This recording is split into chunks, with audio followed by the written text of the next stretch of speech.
The Ampera is Vauxhall's take on the electric car and was the first vehicle fitted with a range extender engine when it went on sale in 2012. It's a 5-door hatchback about the same size as the Insignia, and while I'm not normally a fan of futuristic-looking cars, I think the Ampera is actually quite attractive. Lifting the bonnet reveals the two power plants, a 148 bhp electric motor and an 85 bhp 1.4-litre petrol engine. It's a 4-seater, thanks to only having a pair of seats in the back, separated by this divider covering the battery pack, while the front seat occupants are faced with a touch-sensitive dashboard that's dominated by a large display screen. The transmission is automatic, and there's an on-off button rather than an ignition key. The first real surprise comes when you lift the hatchback. I was expecting boot space to be compromised by having to house the batteries, but the boot is actually a decent size. The floor also lifts up to reveal the charging cables and some secure storage space. So far, so good then. But how does the Ampera drive? Really well is the short answer. Like all electric cars, acceleration is brisk, thanks to having maximum torque available as soon as you press the accelerator. That's one of the biggest surprises if you haven't driven an electric car before. You'd expect the Ampera to be on the heavy side thanks to the batteries, but it'll hit 62 miles an hour from rest in a fraction under 9 seconds. Unlike hybrids, the petrol engine in the Ampera never actually drives the wheels. A 4-hour charge gives the car an electric-only range of about 50 miles, and after that, the petrol engine kicks in to generate electrical power.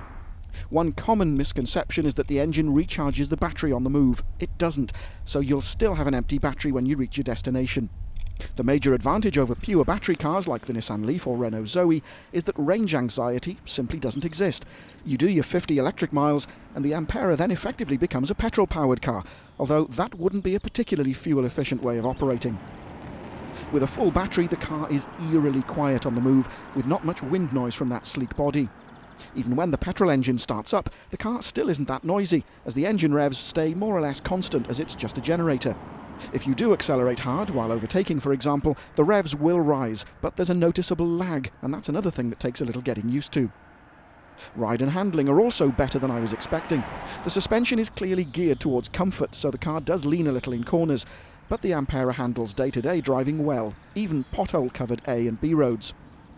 2 Ampera models are available. Both have the same power plants and transmission, with the base positive models offering a fair amount of standard equipment, including heated leather seats and a rear-view parking camera.